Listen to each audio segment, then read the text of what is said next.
আসসালামু আলাইকুম দর্শক, স্বাগত জানাচ্ছি আরটিভি সন্ধ্যার সংবাদ। আপনাদের সঙ্গে রয়েছে আমি নীরা ফেরদৌস এবং আমি হাবিবা আফরোজ।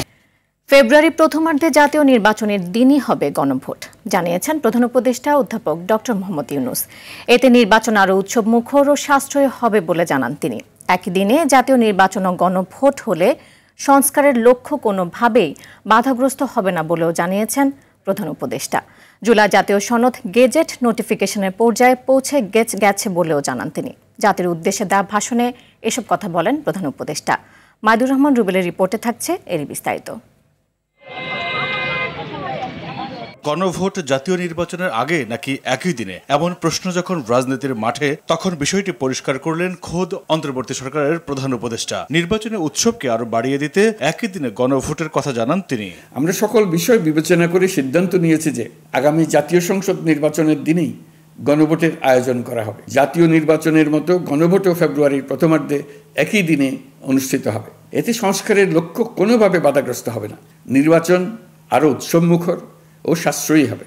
তত্ত্বাবধায়ক সরকার, নির্বাচন কমিশন এবং জুলাই সনদ আলোকে হবে 2 কক্ষ বিশিষ্ট সংসদ। 100 সদস্যের উচ্চ কক্ষ, প্রধানমন্ত্রীর মেয়াদ, রাষ্ট্রপতির ক্ষমতা, সংসদের নারী প্রতিনিধি, ডেপুটি স্পিকার, বিচার বিভাগের স্বাধীনতা ও স্থানীয় সরকার সহ জুলাই জাতীয় সনদের যে 30টি প্রস্তাবে রাজনৈতিক দলগুলো ঐক্যমত্য হয়েছে, সেগুলো বাস্তবায়ন করতে আগামী নির্বাচনে বিজয়ী দলগুলো বাধ্য থাকবে। রাজনৈতিক দলগুলো কর্তৃক স্বাক্ষরিত জুলাই সনদকে মূল দলিল হিসেবে ধরে নিয়ে অন্তর্বর্তী সরকার আজকের উপদেষ্টা মণ্ডলীর সভায় জুলাই জাতীয় সনদ সংবিধান সংস্কার বাস্তবায়ন আদেশ 2025 অনুমোদন করেছে। ভবিষ্যতে সুশাসনের জন্য সংস্কার বড় ভূমিকা রাখবে উল্লেখ করে প্রধান উপদেষ্টা বলেন, আগামী নির্বাচিত সরকার সংসদে আলাপ আলোচনার মাধ্যমে এসব সংস্কার বাস্তবায়ন করবে।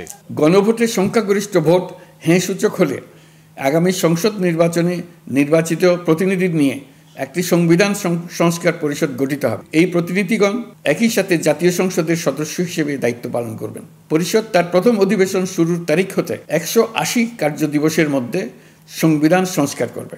জুলাই গণ অভ্যুত্থানকালে তৎকালীন ফ্যাসিবাদী সরকারের নির্দেশে সংগঠিত হত্যাকাণ্ডের বিচারের প্রথম রায় আন্তর্জাতিক অপরাধ ট্রাইব্যুনাল শিগগিরই দিতে যাচ্ছে বলে জানান প্রধান উপদেষ্টা। তৎকালীন ফ্যাসিস্ট সরকারের নির্দেশে সংগঠিত হত্যাকাণ্ডের বিচার কাজ এগিয়ে নিয়ে যাচ্ছে। এই বিচারের উদ্দেশ্যে গঠিত আন্তর্জাতিক অপরাধ ট্রাইব্যুনাল তাদের প্রথম রায় শিগগিরই দিতে যাচ্ছে। আগামী ফেব্রুয়ারিতে জাতীয় নির্বাচন ঘিরে অভ্যুত্থানের সপক্ষের রাজনৈতিক দলগুলো ঐক্যবদ্ধ না থাকলে জাতি মহা বিপদের সম্মুখীন হবে বলেও আশঙ্কা তার। অবশ্যই ঐক্যবদ্ধ থাকতে হবে, তা না হলে জাতি এক মহা বিপদের সম্মুখীন হবে। মাইদুর রহমান রুবেল, আরটিভি, ঢাকা। একাধিকবার জুলাই জাতীয় সনদ সংবিধান সংস্কার বাস্তবায়ন আদেশ 2025-এর গ্যাজেট জারি করেছে সরকার। রাষ্ট্রপতি মোহাম্মদ শাহাবুদ্দিন এই আদেশ জারি করার পর আইন বিচার ও সংসদ বিষয়ক মন্ত্রণালয়ে এই গ্যাজেট প্রকাশ করা হয়। এর আগে জুলাই জাতীয় সনদ বাস্তবায়ন আদেশ 2025 অনুমোদন দেয় উপদেষ্টা পরিষদ। দুপুরে রাষ্ট্রপতির কাছে পাঠানোর আগে আদেশের সার সংক্ষেপে স্বাক্ষর করেন প্রধান উপদেষ্টা ডক্টর মোহাম্মদ ইউনূস। আদেশে বলা হয়, সুদীর্ঘ গণতান্ত্রিক সংগ্রামের ধারাবাহিকতায় বাংলাদেশে 2024 সালের জুলাই আগস্টের সংঘটিত ছাত্র জনতার সফল গণঅভ্যুত্থানের মাধ্যমে জনগণের সার্বভৌম ক্ষমতা ও অভিপ্রায়ের প্রকাশ ঘটেছে এবং গণঅভ্যুত্থানের ফলে 2024 সালের 5 আগস্ট তৎকালীন ফ্যাসিবাদী সরকারের পতন ঘটে। 6 আগস্ট জাতীয় সংসদ ভেঙে দেয়া হয় এবং 8 আগস্ট বর্তমান অন্তর্বর্তী সরকার গঠিত হয়, যা জাতীয় ও আন্তর্জাতিক পর্যায়ে কার্যকারিতা ও স্বীকৃতি লাভ করে। প্রধান উপদেষ্টা নিজের সই করা জুলাই জাতীয় সনদ ভাষণের মাধ্যমে নিজেই লঙ্ঘন করেছেন বলে অভিযোগ করেন বিএনপির স্থায়ী কমিটির সদস্য সালাউদ্দিন আহমদ। তিনি বলেন, সংবিধান সংস্কার পরিষদের বিষয়ে ঐকমত্য কমিশনে কোনো আলোচনা হয়নি। এটি সংসদের সার্বভৌম লঙ্ঘনের শামিল। উচ্চকক্ষে পিআর পদ্ধতি নিয়েও ভিন্ন মত রয়েছে। এটি জাতির উপর জোর করে চাপিয়ে দেওয়া হচ্ছে। তবে একই দিনে জাতীয় নির্বাচন ও গণভোটের বিষয়ে একমত বিএনপি। রুজুল ফিকের রিপোর্ট। জুলাই জাতীয় সনদ বাস্তবায়ন নিয়ে প্রধান উপদেষ্টার ভাষণের পর গুলশানে নিজ বাসভবনে সাংবাদিকদের সঙ্গে মতবিনিময়কালে প্রতিক্রিয়া জানান বিএনপির স্থায়ী কমিটির সদস্য সালাউদ্দিন আহমদ। এখানে যতটুকু আমি চোখ বুলিয়েছি, এখানে সব নতুন নতুন প্রস্তাব। তিনি বলেন, সংবিধান অনুযায়ী সনদ বাস্তবায়নের আদেশ জারির ক্ষমতা রাষ্ট্রপতির নেই। রাষ্ট্রপতির অর্ডিন্যান্স জারির ক্ষমতা আছে। আমাদের সংবিধান অনুসারে আদেশ জারির কোনো ক্ষমতা নেই। এটার আইনি বৈধতা কতটুকু আছে সেটা নিয়ে এখনো প্রশ্ন আছে। একটি গোষ্ঠীকে খুশি করার জন্য বিতর্কিত অনেক বিষয় জুলাই সনদে সংযোজন করা হয়েছে বলে অভিযোগ করেন তিনি। জুলাই জাতীয় সনদ এবং আজকের যে বাস্তবায়ন আদেশ গেজেট হয়েছে সেটা অনেক তফাৎ। তিনি জুলাই জাতীয় সনদের স্বাক্ষরিত সনদের লঙ্ঘন করেছেন। মনের মাধুরী বিষয়ে অনেকগুলো এখানে প্রস্তাব করা হয়েছে। হয়তো এখানে কোনো কোনো পক্ষ খুশি হতে পারে, কিন্তু কথা হচ্ছে আমরা রাষ্ট্রের মধ্যে একটা ঐক্য সৃষ্টির পরিবর্তে কি অনৈক্য সৃষ্টি করতে যাচ্ছি? জাতীয়ভাবে কি আমরা কোনো বিভাজন সৃষ্টি করতে যাচ্ছি? এবং এই বিভাজনের দায়িত্ব কি মাননীয় প্রধান উপদেষ্টা নেবেন? সালাউদ্দিন আহমদ আরও বলেন, রাজনৈতিক দলগুলোর স্বাক্ষরিত সনদের বাইরে কোনো কিছু মানতে তারা বাধ্য নয়। সংবিধান সংস্কার পরিষদ গঠনের বিষয়ে কোনো আলোচনা ঐকমত্য কমিশনের এজেন্ডায় ছিল না। সংবিধান সংশোধনী করিতে হইলে উচ্চকক্ষের সংখ্যাগরিষ্ঠ সদস্যদের অনুমোদন দরকার হইবে, এই বিষয়ে কোনো ঐকমত্য আগে হয়নি। জবরদস্তিমূলক জনগণকে বলতে বলা হচ্ছে যে এগুলো তো হয়, আপনি হ্যাঁ বলবেন অথবা না বলবেন। কোনটা? যেমন আপার হাউস, এখানে কোন দফাওয়ারি হ্যাঁ না বলার কোনো বিষয় নাই। জাতীয় নির্বাচনের আগেই জামায়াত ইসলামীর গণভোটের দাবি নিয়ে সালাউদ্দিন আহমদ বলেন, তারা আসলেই নির্বাচন চায় কিনা সেই প্রশ্ন রয়েছে। তারা কি নির্বাচন চায়? রুদ্র রফিক, RTV, ঢাকা। জাতীয় নির্বাচনের দিন গণভোট জনগণের প্রত্যাশা পূরণ হয়নি বলে মন্তব্য করেছেন জামায়াত ইসলামের সেক্রেটারি জেনারেল অধ্যাপক মিয়া গোলাম পরোয়ার। জাতীয় নির্বাচনের আগে গণভোট চায় দলটি। বিকেলে রাজধানীর মগবাজারে দলের কেন্দ্রীয় কার্যালয়ে প্রধান উপদেষ্টার জাতির উদ্দেশ্যে দেয়া ভাষণের প্রতিক্রিয়ায় তিনি এসব কথা বলেন। এ বিষয়ে জামায়াত কি পদক্ষেপ নেবে কেন্দ্রীয় নেতাদের সঙ্গে বৈঠকের পর তা জানানো হবে বলেও জানান মিয়া গোলাম পরোয়ার। দলের কি প্রতিক্রিয়া সম্মিলিতভাবে আমরা রাজনৈতিক শক্তিকে আমরা শুভেচ্ছা জানিয়ে আমাদের একই দিনে জাতীয় নির্বাচন, একই দিনে গণভোট হলে ভোটার তো সেই জুলাই চার্টার সম্পর্কে অবহিত হয়ে তিনি হা না ভোট দেবার পূর্বে তিনি তো সেটা আগে বুঝবেন, মাইন্ডসেট করবেন। একই দিনেই তাকে ওই সিদ্ধান্ত নিতে হবে, আবার একটা প্রতীকে তার জাতীয় নির্বাচনের ভোটও দিতে হবে। এটা একটা সংকট তৈরি করবে। রাষ্ট্রপতির স্বাক্ষরে জুলাই সনদের আইনি ভিত্তি থাকলেও ভবিষ্যতে নৈতিক ভিত্তি থাকবে না বলে মন্তব্য করেছেন জাতীয় নাগরিক পার্টির মুখ্য সমন্বয়ক নাসিরউদ্দিন পাটোয়ারি। দুপুরে জাতীয় কৃষক শক্তির আয়োজনে জুলাই সনদ কৃষক বঞ্চনা ও ন্যায্যতার প্রশ্ন বিষয়ক অনুষ্ঠানে এই মন্তব্য করেন তিনি। গণভোট ও জাতীয় নির্বাচন একই দিনে করা নিয়ে জাতীয় নাগরিক পার্টির আপত্তি নেই, তবে ইসির সক্ষমতার কথা বিবেচনা করে বড় রাজনৈতিক দলগুলোকে আবারও আহ্বান জানান তিনি। এদিকে শেখ হাসিনার রায়ের দিন ঘোষণাকে বিচার বিভাগের ঐতিহাসিক মাইলফলক হিসেবে উল্লেখ করেন নাসিরউদ্দিন পাটোয়ারি। কে আইনটা দিবেন সেটা দুইটাই কিন্তু এক্সট্রা কনস্টিটিউশনাল জায়গা, অর্থাৎ আপনি ডক্টর ইউনূসও দিতে পারেন, শাহাবুদ্দিন চুপ্পুও দিতে পারেন। কিন্তু আমরা বলেছি শাহাবুদ্দিন চুপ্পু দিলে লিগ্যাল ওয়েতে ফ্রেমওয়ার্কে এটা জায়েজ হবে, কিন্তু এটার নৈতিকতার জায়গাটা থাকবে না। আর যখন আপনি কোনো আইন তৈরি করেন নৈতিকতার জায়গা না থাকে, তখন ওই আইনটা, ওই সংস্কারটা জনবিচ্ছিন্ন আইনে রূপান্তরিত হয়। অর্থাৎ আপনি আইন পাশ করবেন, কিন্তু যখন প্র্যাকটিক্যালি এটা ওয়ার্ক করতে যাবেন জনগণ তখন অ্যাকসেপ্ট করবে না। জুলাই গণঅভ্যুত্থানের সময় সংঘটিত মানবতা বিরোধী অপরাধের মামলায় ক্ষমতাচ্যুত প্রধানমন্ত্রী শেখ হাসিনা সহ ৩ আসামির বিরুদ্ধে করা মামলার রায় ঘোষণা করা হবে আগামী 17 নভেম্বর। বিচারপতি গোলাম মর্তুজা মজুমদারের নেতৃত্বাধীন আন্তর্জাতিক অপরাধ ট্রাইব্যুনাল ১ এই মামলার রায় ঘোষণার তারিখ নির্ধারণ করেন। অভিযুক্তরা রায়ের সর্বোচ্চ শাস্তি পাবেন আশা চিফ প্রসিকিউটরের। রাষ্ট্রনিযুক্ত শেখ হাসিনার আইনজীবীর আশা ট্রাইব্যুনাল আসামিদের খালাস দেবে। GM মাহমুদের রিপোর্টেরই বিস্তারিত।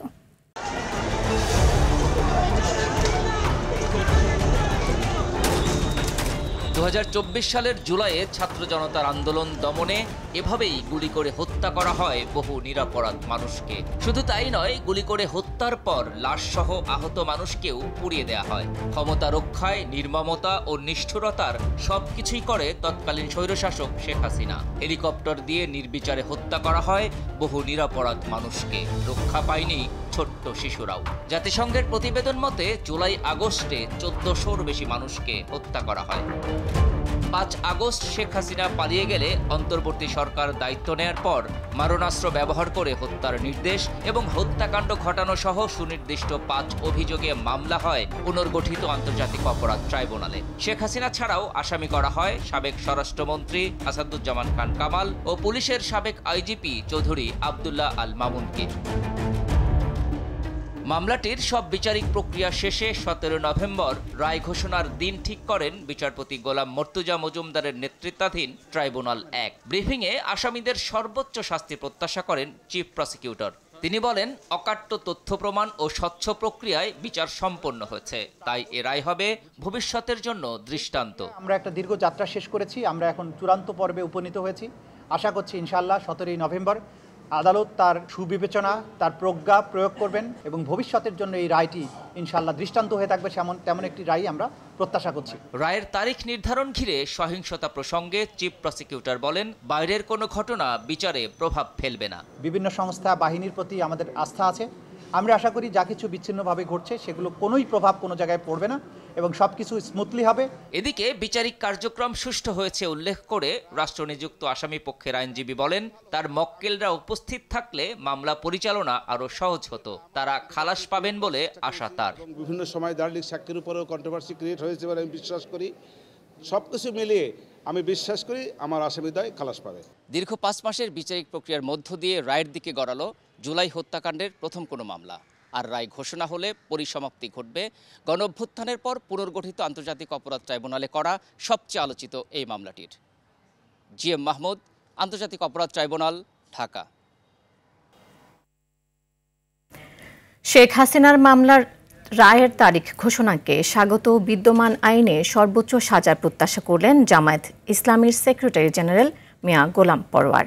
দুপুরে ফ্যাসিস্ট আওয়ামী লীগ ও তার দোসরদের অগ্নি সন্ত্রাসের প্রতিবাদে সংবাদ সম্মেলনে একথা জানান তিনি। বলেন, দেশব্যাপী নৈরাজ্য তৈরি করে গণহত্যাকারীদের দেশে ফিরে আসার সুযোগ নাই। তাছাড়া জামায়াত সহ 8 দলের সঙ্গে সাক্ষাৎ করে প্রধান উপদেষ্টাকে বর্তমান সংকট নিরসনের আহ্বান জানান জামায়াতের সেক্রেটারি। এই রাজধানী ঢাকা সহ দেশের বিভিন্ন স্থানে গাড়ি পোড়ানো, হামলা করা, স্থাপনায় আক্রমণ করা, ককটেল নিক্ষেপ করা, চোরাগুপ্তা অপরাধীদের মতো চুরি করে এই সব জায়গায় তারা এই সমস্ত আতঙ্ক এবং ত্রাস সৃষ্টি করেছে। গত রাতেও গভীর রাত পর্যন্ত নানান জায়গায় বড় বড় ককটেলের আওয়াজ শোনা গিয়েছে। ফ্যাসিবাদী শক্তির কৃত সমস্ত মানবতা বিরোধী ঘৃণ্য অপরাধের বিচার অবিলম্বে ট্রাইব্যুনালে সম্পন্ন করা। বাংলাদেশের 2টা ট্রাইব্যুনালে তাদের বিচার চলছে। আমরা জানতে পেরেছি সেই বিচার কার্যক্রম সামনের দিকে এগিয়ে যাচ্ছে এবং একটি বিচারের রায় ঘোষণার তারিখও আজকে ঘোষিত হয়েছে। রাজধানী সহ সারা দেশে কার্যক্রম নিষিদ্ধ আওয়ামী লীগের লকডাউন ঘিরে জনমনে ছিল নানা উদ্বেগ ও উৎকণ্ঠা। দিনভর মানুষ ও যানবাহন চলাচল ছিল সীমিত। লকডাউনের প্রতিবাদে রাজপথে সোচ্চার ছিল বিভিন্ন রাজনৈতিক দল। নাশকতার সন্দেহে আটক করা হয় বেশ কয়েকজনকে। সতর্ক অবস্থানে আইন শৃঙ্খলা রক্ষাকারী বাহিনীও। কোথাও বড় ধরনের অপ্রীতিকর ঘটনা ঘটেনি দাবি করে স্বরাষ্ট্র উপদেষ্টা জানান, 2-1টি ঘটনা ঘটলেও তাৎক্ষণিক ব্যবস্থা নেওয়া হয়েছে। আরো জানাচ্ছেন বিপুল দেব রায়। নিষিদ্ধ আওয়ামী লীগের ডাকা লকডাউনে অনেকটাই ফাঁকা রাজধানী ঢাকা। যানবাহন এবং মানুষের চলাচল ছিল খুবই সীমিত। রাজধানীর শাহবাগ, সায়েন্স ল্যাব মোড়, কাকরাইল, বিজয় সরণি, বাড্ডা, নতুন বাজার, যমুনা ফিউচার পার্ক সহ বিভিন্ন ব্যস্ত এলাকাগুলো ছিল ফাঁকা। তবে অটোরিকশা ও মোটরসাইকেলের আধিক্য ছিল ঢাকার রাজপথ। আইনশৃঙ্খলা রক্ষাকারী বাহিনী সকাল থেকে মোড়ে মোড়ে টহল দিতে দেখা যায়। সেই সাথে মোটরসাইকেল আরোহীদের নানা জিজ্ঞাসাবাদ ও তল্লাশি করে পুলিশ। বাইক এবং যে ব্যাগ থাকলে আমরা গাড়ির সিট কভার উল্টিয়ে দেখতেছি যে কোনো রকমের কোনো অবৈধ জিনিস বা নাশকতা সৃষ্টিকারী কোনো জিনিস আছে নাকি। রাজধানীর ধানমন্ডি 32 নম্বর মিরপুর কাপরুল থানা এলাকা সহ বিভিন্ন জায়গা থেকে বেশ কয়েকজনকে আটক করে পুলিশ। এদিকে লকডাউনের প্রতিবাদে ছাত্র শিবির সহ গণ অভ্যুত্থানের পক্ষের রাজনৈতিক দলগুলো অবস্থান ও বিক্ষোভ করেন রাজধানীর বিভিন্ন জায়গায়। যদি বাংলাদেশকে বেঁচে দেওয়ার চিন্তা করেন, আপনারা যে কোন দেশে যাবেন, ইন্ডিয়ায় তো যাইতে পারবেন না, পাকিস্তানের সাথেও সীমান্ত নাই, বঙ্গোপসাগর ছাড়া কিন্তু আপনাদের আর কোনো গতি থাকে না। মাসুদ কামাল বা আনিসুজ্জামানদেরকে সতর্ক করে বলে দিতে চাই, এই বাংলাদেশে কেউ যদি আবার আওয়ামী লীগের বয়ান এস্টাবলিশ করতে চায় তাদেরকে একইভাবে রুখে দেওয়া হবে। এদিকে সচিবালয়ে লকডাউন কর্মসূচিতে রাস্তায় যানবাহন চলাচল স্বাভাবিক এবং শেখ হাসিনা মামলার রায় কেন্দ্র করে জনমনে কোনো শঙ্কা নেই জানিয়ে স্বরাষ্ট্র উপদেষ্টা জাহাঙ্গীর আলম বলেন, সবার সহযোগিতা থাকলে শেখ হাসিনাকে দেশে ফিরিয়ে আনা সহজ হবে। ছোটখাটো দুই একটা ঘটনা ঘটছে, এটা আপনারা মিডিয়ায় দেখছেন, আমিও দেখছি, এবং এটার ক্ষেত্রে সাথে সাথে কিন্তু আমরা অ্যাকশন নিচ্ছি। বিপুল দেবরাই, RTV, ঢাকা। শেখ হাসিনার বিচারের রায় এবং তা ঘিরে চলমান অস্থিরতা নির্বাচনে প্রভাব ফেলবে না বলে মন্তব্য করেছেন বিএনপি স্থায়ী কমিটির সদস্য আমির খসরু মাহমুদ চৌধুরী। যারা জল ঘোলা করে স্বৈরাচার ফেরাতে চায় তারাই নির্বাচনে প্রতিবন্ধকতা তৈরি করছে বলে মন্তব্য করেছেন স্থায়ী কমিটির আরেক সদস্য ডাক্তার AZM জাহিদ হোসেন। আর রুহুল কবির রিজভী অভিযোগ করেছেন, বিচার প্রতিহতে লকডাউনের নামে চোরা গোপ্তা হামলা চালাচ্ছে আওয়ামী লীগ। সর্দার রাজীবের রিপোর্ট। গুলশানে বিএনপি চেয়ারপারসনের রাজনৈতিক কার্যালয়ে দলটির মহাসচিব মির্জা ফখরুল ইসলাম আলমগীর সহ বিএনপি নেতাদের সাথে বৈঠক করেন নবনিযুক্ত ফ্রান্সের রাষ্ট্রদূত জা-মার্ক সেরে শার্লেট। পরে সংবাদ সম্মেলনে স্থায়ী কমিটির সদস্য আমির খসরু মাহমুদ চৌধুরী বলেন, দুই একটি বিচ্ছিন্ন ঘটনার কারণে নির্বাচন বাধাগ্রস্ত হওয়ার সুযোগ নেই। নির্বাচনকে ঘোলাটে করার এই সমস্ত কর্মকাণ্ডের মাধ্যমে যে নির্বাচন ব্যবস্থা, নির্বাচনী কার্যক্রম ঘোলাটে হবে কেন? সমস্ত জনগণের বিরুদ্ধে যদি কেউ কেউ ষড়যন্ত্র করতে চায়, তাই বলে কি আমার নির্বাচনী কার্যক্রম পিছিয়ে নিয়ে যাবে না? দিনাজপুর জেলা বিএনপি আয়োজিত মতবিনিময়ে যোগ দিয়ে স্থায়ী কমিটির আরেক সদস্য ডাক্তার AZM জাহিদ হোসেন বলেন, পিআর সহ নানা অযৌক্তিক দাবি তুলে নির্বাচন বিলম্বিত করার চেষ্টা চলছে। শুরু করেছে পিআর চাই, শুরু করেছে উচ্চ কক্ষে এটা চাই, উচ্চ ওইটা চাই। আরে বাবা, আপনাদের কোনো প্রস্তাবনাই দেশের মানুষের কাছে ছিল না।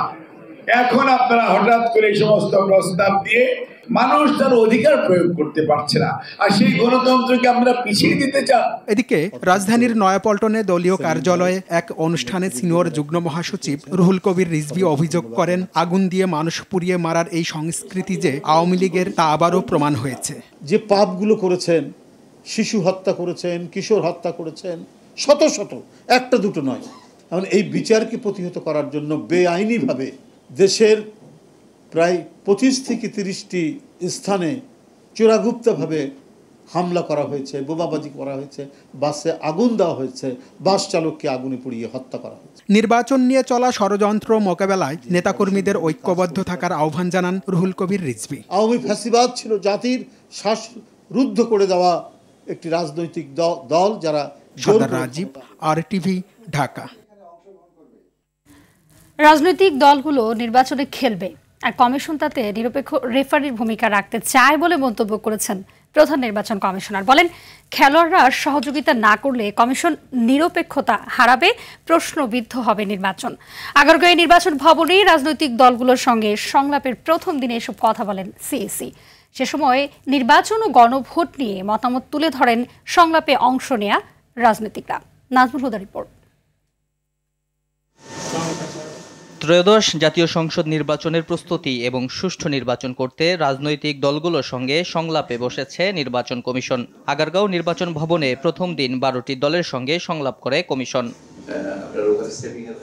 সংলাপে আচরণবিধি, প্রচার প্রচারণা, level playing field, postal vote সহ বিভিন্ন বিষয়ে আলোচনা করে নিজ নিজ দলের সুপারিশ তুলে ধরেন প্রতিনিধিরা। আমাদের দেশে যে নির্বাচন অতীতে হয়েছে, দেখা গেছে কালো টাকা, প্রভাব বিস্তার এবং হুমকি ধুমকি, তারা টাকা পয়সা খরচ করে তাদেরকে আপ্যায়ন করে, ফলে একটা ম্যানুপুলেট হয়ে যায়, সেখানে নির্বাচনের পরিবেশকে সম্পূর্ণ নষ্ট হয়ে যায়। নির্বাচনী ব্যয় কমানো, পেশি শক্তির প্রভাবমুক্ত ও ভোট জালিয়াতির বিরুদ্ধে কঠোর হওয়ার আহ্বান জানিয়ে একটি সুষ্ঠু নির্বাচন প্রত্যাশা করেন তারা। পাশাপাশি নির্বাচনের দিনই গণভোট হওয়ায় বাড়তি দায়িত্ব থাকলেও ইসিকে যথাযথভাবে পালনের আহ্বান জানান। নির্বাচনের দিনই গণভোটের ব্যাপারটা হবে, ফলে একটা বাড়তি দায়িত্ব, যেটা এই ক্রান্তি একটা ঐতিহাসিক একটা গুরু দায়িত্ব আপনাদের উপরে বর্তাবে। আমাদের সুনির্দিষ্ট প্রস্তাব 10,000 টাকা জামানতের প্রস্তাব আমরা দিচ্ছি আমাদের পার্টির পক্ষ থেকে।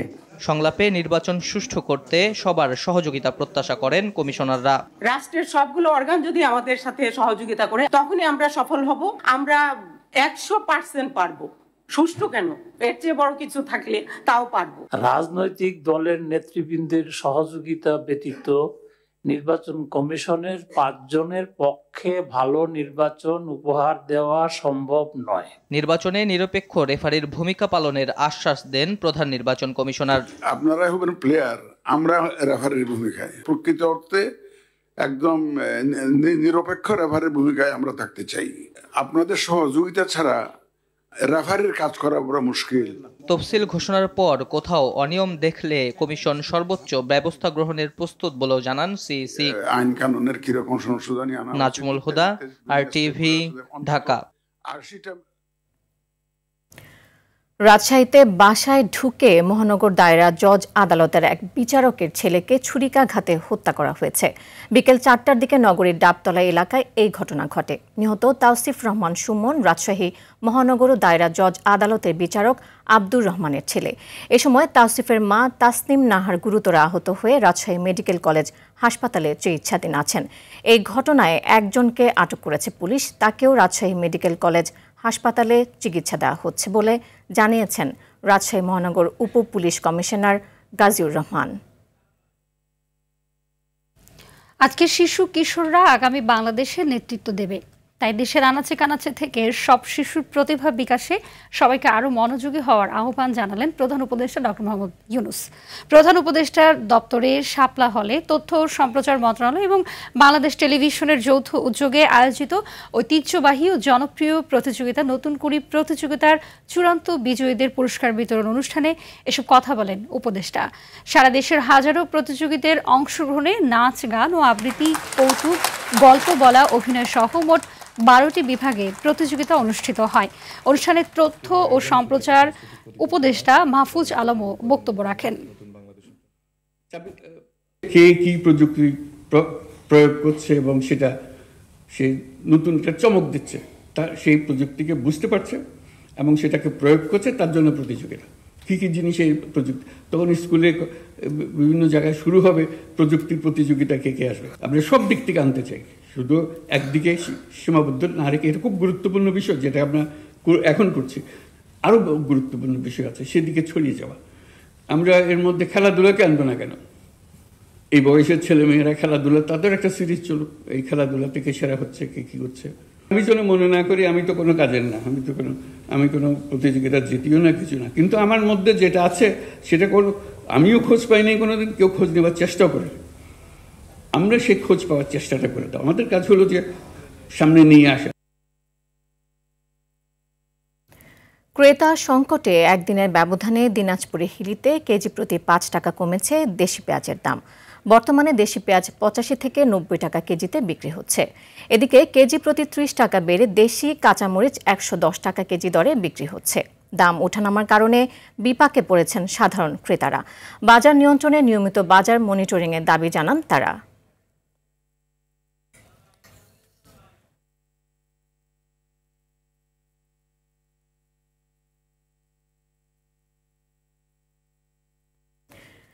বেসামরিক বিমান ও ট্রাভেল এজেন্সি নীতিমালা সংশোধন অধ্যাদেশের চূড়ান্ত খসড়া অনুমোদন দিয়েছে সরকার। উপদেষ্টা পরিষদের বৈঠকে এ অনুমোদন দেওয়া হয়। খসড়া অধ্যাদেশ অনুযায়ী টিকেটের মূল্য নির্ধারণের জন্য আইন সংশোধন করা হয়েছে। সংশোধিত আইনে প্রতারণা ও হয়রানি রোধে 10 লাখ টাকা অর্থদণ্ড ও 1 বছর জেলের বিধান রাখা হয়েছে। সচিবালয়ে এ নিয়ে ব্রিফিংয়ে বেসামরিক বিমান পরিবহন ও পর্যটন উপদেষ্টা শেখ বশিরউদ্দিন বলেন, আইনি দুর্বলতার কারণে গত 16 বছরে দুর্বৃত্তায়নের শিকার হয়েছিলেন বিদেশগামীরা। অধ্যাদেশ জারির মাধ্যমে যাত্রীর অধিকার ও সেবা নিশ্চিত হবে। নতুন আইন অনুযায়ী একটা ট্রাভেল এজেন্সি আরেকটি ট্রাভেল এজেন্সির কাছে বিক্রি করতে পারবে না। এতে টিকিট বিক্রির মাধ্যমে বিপুল পরিমাণ টাকা বিদেশে পাচার বন্ধ হবে।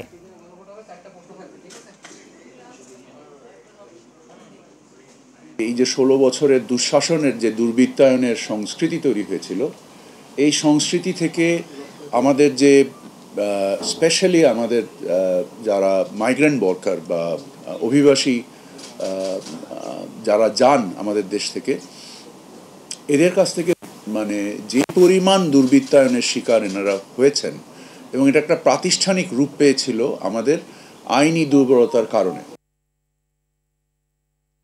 ঢাকা দক্ষিণ সিটি কর্পোরেশনের সাবেক মেয়র সাইদ খোকন সহ 3 জনের নামে মামলা করেছে দুর্নীতি দমন কমিশন দুদক।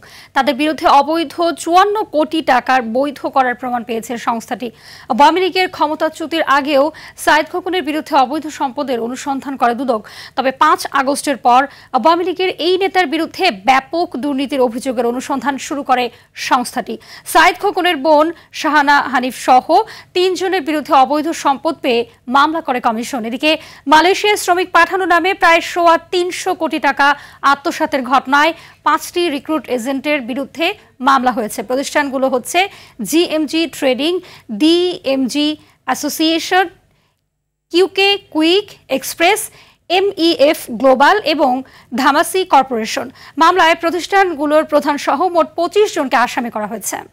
সাবেক মেয়র ঢাকা দক্ষিণ সিটি কর্পোরেশন, অভিযোগ সংশ্লিষ্ট জনাব মোহাম্মদ রাজু আহমেদ পরস্পর যোগ সাজসে অপরাধমূলক অসদাচরণ এবং ক্ষমতার অপব্যবহারের মাধ্যমে অসাধু উপায়ে অর্জিত মোট 54 কোটি 78 লক্ষ টাকারও বেশি অর্থ পুনঃ লেনদেন ও লেনিংয়ের মাধ্যমে মানি লন্ডারিংয়ের অপরাধ সংঘটিত করায় আরও একটি মামলা রুজুর সিদ্ধান্ত গৃহীত হয়েছে। বরিশালে আরটিভির 16তম হিফজুল কোরআন প্রতিযোগিতা GPH Ispat Alokito Quran 2026 powered by RFL pipe and ফিটিংসের অডিশন রাউন্ড সম্পন্ন হয়েছে।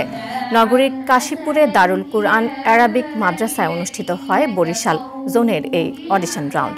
জেলার বিভিন্ন হাফিজিয়া ও কওমি মাদ্রাসা থেকে প্রায় শতাধিক প্রতিযোগী অডিশনে অংশগ্রহণ করেন। অনুষ্ঠানে বিচারকের দায়িত্ব পালন করেন হাফেজ মুজাহিদুল ইসলাম ও হাফেজ মাওলানা আব্দুর রহমান তহা। ফিফা আন্তর্জাতিক প্রীতি ম্যাচে কিছুক্ষণ পরেই নেপালের বিপক্ষে মাঠে নামবে বাংলাদেশ। জাতীয় স্টেডিয়ামে ম্যাচটি শুরু হবে রাত 8টায়। AFC এশিয়ান কাপ ফুটবলের বাছাইয়ে ভারত ম্যাচের আগে নিজেদের ঝালিয়ে নিতেই মূলত এই আয়োজন, আর তাই এই ম্যাচে জয় চায় বাংলাদেশ। এদিকে বাংলাদেশের তারকা ফুটবলারদের বিপক্ষে খেলতে মুখিয়ে আছেন নেপালের অধিনায়ক কিরণ চেমজং। নেপালের চাওয়া ভালো খেলে বাংলাদেশকে রুখে দেয়া। নেপাল বাংলাদেশ ফুটবল ম্যাচের খবর জানাতে জাতীয় স্টেডিয়াম থেকে সরাসরি যুক্ত হচ্ছেন সহকর্মী মাহফুজুল ইসলাম। মাহফুজ, জানাবেন যে স্টেডিয়ামে দর্শকদের উন্মাদনা কেমন দেখছেন?